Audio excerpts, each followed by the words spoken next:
John 12 यूहन्ना 12 बाब में लिखा है कि जब खुदावंद यसूसी का शाहाना दाखिला हुआ है यरूशलेम में, तो लोग खजूर की डालियां लेके उसके इस्तकबाल के लिए आए हैं। और इस मौके पर ना एक हजूम की तरफ से, लोगों की तरफ से और शागिर्दों की तरफ से एक नारा लगाया गया है कि होश है ना, मुबारक है वो जो खुदावंद के नाम पर आता है और इसराइली का बादशाह है। और ये नारा खुदावंद यसूसी और रोमी गवर्नमेंट के दरमियान दुश्मनी का सबब आप कह सकते हैं बन गया, क्योंकि इससे पहले रोमी गवर्नमेंट के पास खुदावंद यसूसी के लिए के खिलाफ कोई दलील और कोई एविडेंस नहीं था कि ये मुजरम है, ये मुल्ज़म है।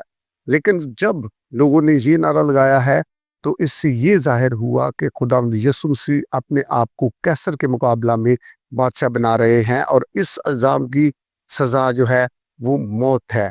लेकिन इनडायरेक्टली ये हो रहा था कि गैर कौमें भी जो है वो खुदावंद यीशु मसीह की मौत का सबब बनने में शामिल हो रही हैं, क्योंकि इससे पहले कौम के लोगों की तरफ से तो खुले आम उस पे इल्ज़ाम लगाए जा रहे थे।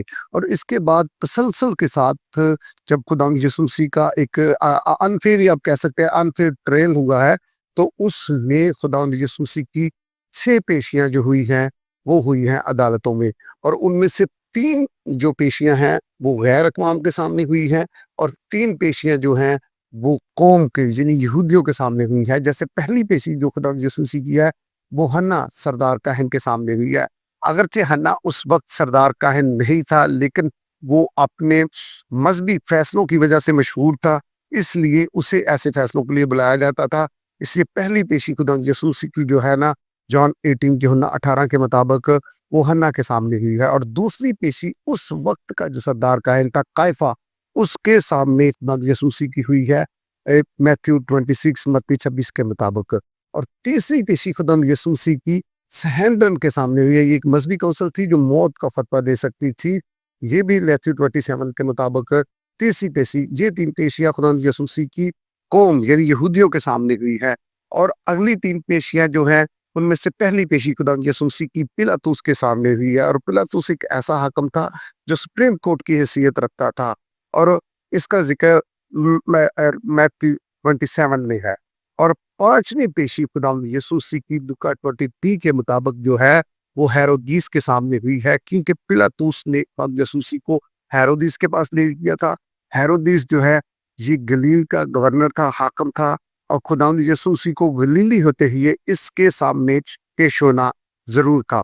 इसी तरह मैथ्यू 27 के मुताबिक खुदावंद यीशु मसीह की छठी पेशी जो है वो दोबारा पिलातुस के सामने हुई है। और पिलातुस में जैसे अर्ज कर रहा था वो सुप्रीम कोर्ट की हैसियत रखता है, और उसे इख्तियार था कि वो खुदावंद यीशु मसीह की मौत को अप्रूव कर दे, उसके मौत का हुक्म जारी कर दे।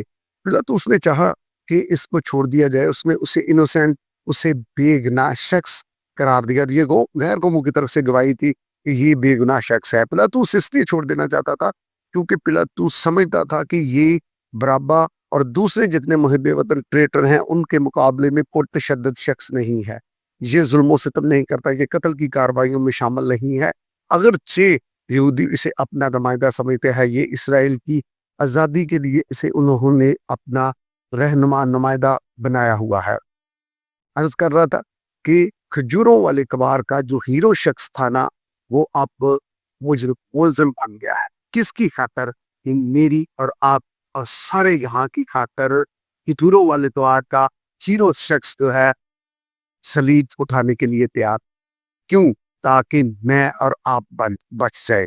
और नारे की मैं बात कर रहा था ना कि नारा जिस शागिर्दों ने और दूसरे सब लोगों ने लगाया, वो यही तवक्का कर रहे थे कि जी अभी इसराइल के खिलाफ इसराइल की आज़ादी का ऐलान कर देगा और रोमी गवर्नमेंट के खिलाफ बगावत कर देगा। लेकिन वो ये नहीं समझते थे कि ये खिदमत लेने नहीं बल्कि खिदमत देने आया। खुदावंद यीशु मसीह का गधे पे सवार होना ही ये जाहिर करता है कि वो खिदमत लेने नहीं बल्कि खिदमत करने आया है।